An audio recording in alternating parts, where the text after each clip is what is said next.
All right, jmc6000 here, and before me I have the 2024 Nissan Pathfinder for this week's jmc6000 family review. And what I wanted to do in this review is go over the Pathfinder, but this is not just any Pathfinder.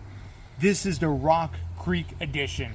That's right, the kind of off-roady version of the Pathfinder. So we'll go through all the ins and outs, see how a normal family fits in this Pathfinder. But number one, let's kind of go over the front end here. Now, what's nice about the Rock Creek edition of the Pathfinder, you get a lot of the 360-degree suites and everything from Nissan. You do have a 360-degree camera. Right there is a forward-facing camera. You do have standard on every single Pathfinder. You got LED headlights, low beams, LED high beams, but they are incandescent turn signals. You do get an LED daytime running light, which is right here as well. This edition does come with LED fog lights. That's weird. It's kind of anyway. LED fog lights right there. Nissan does have their camera up there, and I believe a radar sensor is actually down here for the adaptive cruise and their lane steering their safety system. This is the Rock Creek edition, as you can tell. Now look at these rims. These are 18-inch rims running Toyo open country AT tires. Look at the meat on these tires. 265 60 R18s, if I'm not mistaken. Yep, 265 60 R18 running the Toyo tires. Now, because you're running those tires, you do have a miles per gallon hit as a result of that. As you can see, 21 combined, 20 in city, 20 through highway. On the highway doing about 75, I was getting about 24 and a half, almost 25 miles to the gallon. So not too bad. It actually was beating the EPA numbers. So even with the open country AT tires, it actually did a little bit better than I was expecting. But there's a little bit more to the powertrain that I want to go over, but not just yet. Also, look at the side. This color here, I forget the exact color of what it's called. I tried looking on the window sticker. I couldn't figure it out. It's some kind of metallic gray. You can see a little bit of metal flake in the sun right here. It's a pretty nice looking color. I like how everything's kind of blacked out here. Rock Creek on the back end here. We get LED tail lights, running lights, brake lights, but incandescent turn signal. I believe it's an incandescent backup light as well. No visible exhaust tip, but you do have the tow hitch that's available. You do have your 7-pin connector right there. And this, I believe, can tow up to 5,000 pounds. You do get the standard roof rack. This is not power. This is a manual liftgate. But you can see the room back here.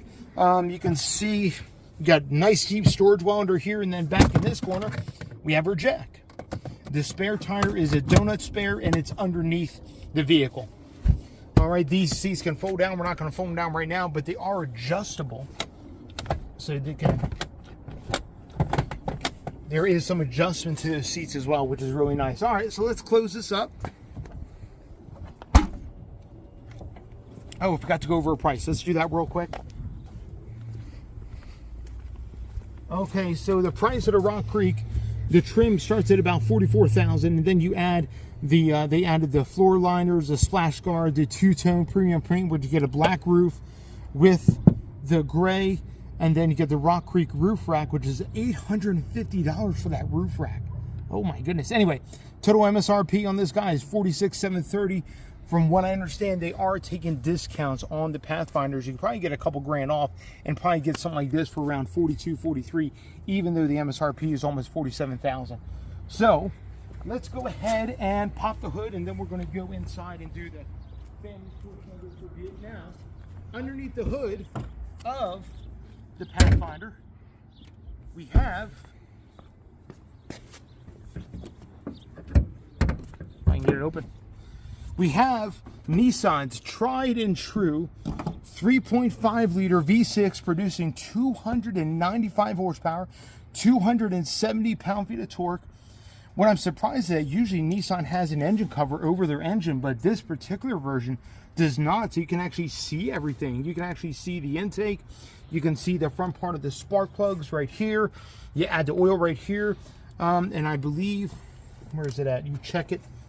This actually shows a dipstick right there. This particular one, we'll just go over the engine real quick. This is a naturally aspirated V6, direct injected only. Has variable valve timing on the intake and the exhaust on either side. The only issue I have with Nissan's V6s is that the water pump is driven off the timing chain. Usually Nissan gives you access over on the front here somewhere, but it is driven off the timing chain, and there are some things you have to do in order, if the water pump does go bad, you have to, you know, kind of, anyway, it's kind of a complicated mess. But from what I understand, this Nissan engine is a good engine. There's some other issues I have this powertrain, but other than that, it's pretty basic. There's nothing fancy going on here. Pretty standard stuff with this V6. Produces good power, but it could be more, especially with the competition and all the turbo 4s. But let's go ahead and grab my family, and we're going to go inside and see what the family review was going to be like. All right, here we go. Switch it over. All right, I'm going to have Malachi, you probably want to go in first, and I'll show you there's a neat thing that the middle seats do. There's a button right there. If you want to press that button, son. Ooh. Nice. Now let him get situated in there, and then he's going to put that back in. Yep. All right. JMC 6000 family review. We have aircon controls back here. We have vents in the ceiling, which is pretty cool. This model does not have a pano sunroof, so you don't have any of that. So it's kind of dark inside. Yeah. But it is cloth seats in the center. The outboard part of the seat is like a faux leatherette material, is what Nissan calls it. But so what do you guys think? Malachi, how's the room back there? I think, Josiah's going to tilt it all the way back. Amber, you can adjust the seats fore and aft. But how's the room back there compared to some of the other vehicles that we've had in the 3-row segment? Compared to like the Ascent, the Grand Highlander? Yeah. If I sit back comfortably, I got a bit of knee room. Okay. My feet are squished in. Yeah. I know there's not a lot of room to put your feet underneath these seats, which is kind of weird. There is some adjustment. Amber, what do you think? The button is back here too. If you need to pop the seat forward. Those back seats, Malachi, they do recline, so they're not in fixed position. There is a lever on the top part there. If you pull that up, you can actually recline. Oh, yeah. Yeah. How's the headroom, though? Oh, you're pretty close. Yes, that's for the middle passenger. If you have somebody sit in the middle, they need a seatbelt, I guess. Yeah. Anyway, backing up real quick, what do you guys think of family friendliness for the Nissan Pathfinder? Yay or nay? Yay. Nay. Nay. Nay for the 3rd row? Yeah. How about, and yay for the 2nd row? Yep. All right. Well, there you have it, guys. Anything else you want to remark? So, this Rock Creek edition does come with this center console thing. It is removable. There's a little thing up front. Yeah. Go ahead, son. It sounds like you're about ready to break it apart. So that comes off, and then there's a lever inside. And then you lift it up out of there like that. Yeah. Interesting design. Interesting. All right, he's going to put it back. Well, guys, I appreciate it. Thank you for being in here. This particular model doesn't have any rear sunshades, and there's a lot of hard plastic on the... And a lot of hard buttons up here, right here as well. Wondering if that were for like cooled seats or whatnot. Yeah, there is missing some features. I don't know if you can get cooled seats in the 2nd row. That could be a possibility. What do we have for charging output ports? USB-C and regular USB. Okay, that's about it. No 120 volt. Nope. Okay. Yeah, it doesn't seem like it's very family friendly back in this thing. No, it doesn't. Yeah. What do you think, Amber? No handle to grab onto. No grab handle either? No. Oh, no. Manga doesn't get one of these. Oh, my. Well, all right. Well, there you have it, guys. At least you get some cup holders back here. Yeah. You just bumped your head on that. Yeah, I feel like you're pretty tall for that. Those things kind of flip up violently, don't they? Yeah. All right, I'm going to hand the camera back to my son, and then we're going to go ahead and do a front passenger and an overall likes and dislikes kind of portion of this video. JMC6000 inside the new Nissan Pathfinder 2024 Rock Creek Edition is what we have here. You can see it's stitched right on the center armrest here, which is pretty nice. This is kind of not very well padded. I wish a little bit more padded. Anyway, let's go over this interior review. Let's go over my likes and dislikes. All right, let's go over my likes first, and then I'll go over my dislikes. Like number one, I love Nissan's kind of connect system and blind spot and forward collision warning. Their safety suite is what, I forget what this is called. It's not Nissan 360, but I forget Nissan what they actually call this, but it's a really great safety system. The adaptive cruise works well. The lane center, you can turn that on and off in the menu here. That works really well. So I really appreciate Nissan's safety system, and it really works well, and it's a welcome addition on this thing. So number two, one of the things I like about the Rock Creek Edition has to be the interior. Now, let me just say that with a caveat. There's a lot of black and darkness in this interior. But I do love with the Rock Creek, you doing this orange stitching, which is pretty nice. You got this nice padded dash, genuine stitching here, nice padding on the top of the dash. We have orange stitching on the steering wheel. The steering wheel is really nice. Could be a little bit softer, but it is nice. Nice to grab hold of, flat bottom. And then we got orange stitching on the doors, orange stitching on the center here where your knees would rest. It's nice and padded, which is really nice. And then we got Rock Creek stitched on the seats with the orange stitching on the seats and the cloth material that is heated in the center of the seats, which is really nice. It's not so the orange stitching of the Rock Creek Edition helps to break up the monotony of all black, and of course the I'm not going to get into that right now, but overall this has a nice feeling kind of interior design. I do appreciate that, do like that, and I appreciate what Nissan is trying to do here with this interior. Doesn't have a pano moonroof. I don't know if that's available on the Rock Creek, but you can get the pano moonroof in other models like the SL or the Platinum. But I wanted to grab the Rock Creek because I kind of like the way, and that's my third like, I kind of like the way the thing looks on the outside. It kind of has a muscular look, especially with the rims, the tires, the little bit of accents around it. It kind of has a nice muscular look to it, and I really appreciate what Nissan's doing. But let me go over my dislikes on the Pathfinder. So number one dislike I have on the Pathfinder has to be the powertrain. Now, the 3.5 is a beautiful engine. It's nice and smooth. It revs up pretty nicely. The shifts right at 6,300 RPMs when it shifts. But my issue with the Pathfinder, I don't know if it's a 9-speed automatic they're using or if it's just the engine with this lack of low-end torque, but even just a little incline, it'll downshift not once, sometimes twice. And it's just like, whoa, and just, I'm barely going up this incline, and it's downshifting like 2 or 3 times. And then once it gets flattened out, then it backs down to where it needs to be. This runs a 9-speed automatic. I don't know if it's ZF design. Maybe someone can answer that in the comments. But I don't know if it's a lack of low-end torque with this engine or what's going on. But man, it just seems like just the littlest of incline, it has to downshift. And then if it's a really decent incline, it has to downshift 2 or 3 times. And it's just like, oh my goodness, I couldn't handle this going up a mountain road. It would be shifting all over the place and just bug the living daylights out of me.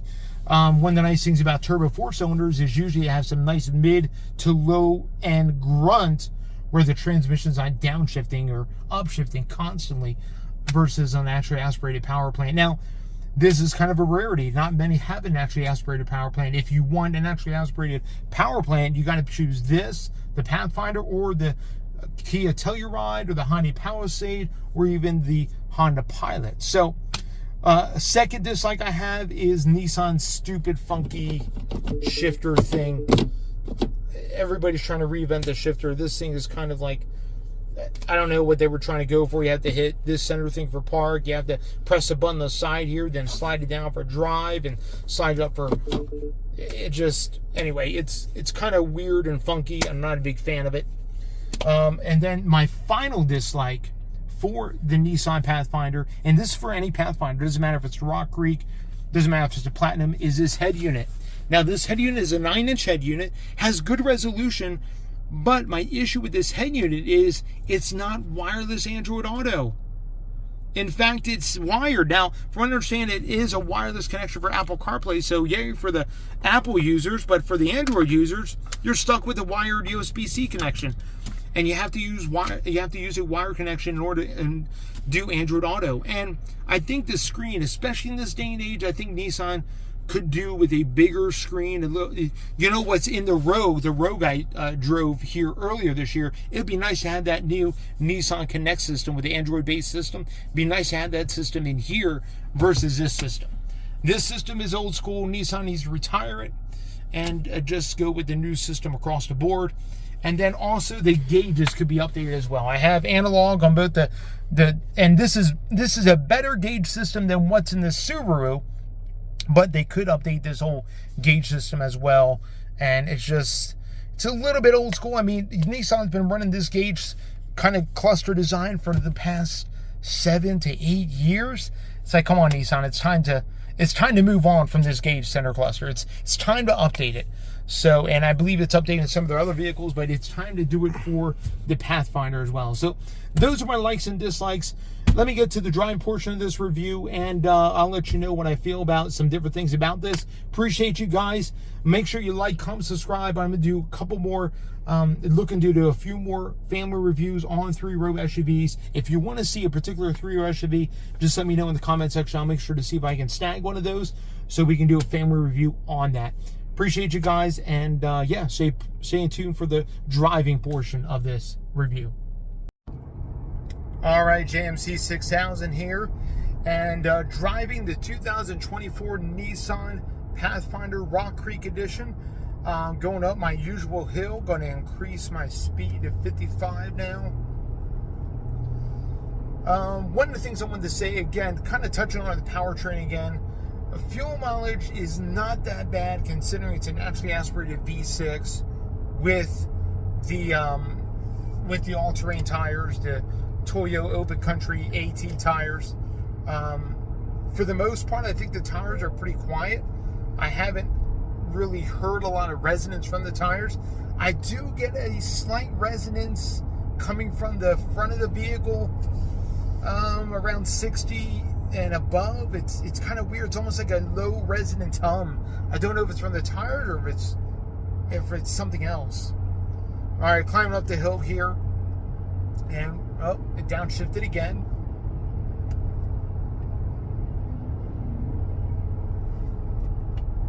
It's in 6th gear right now. This thing is a 9-speed and it's in 6th gear at 55 miles an hour. I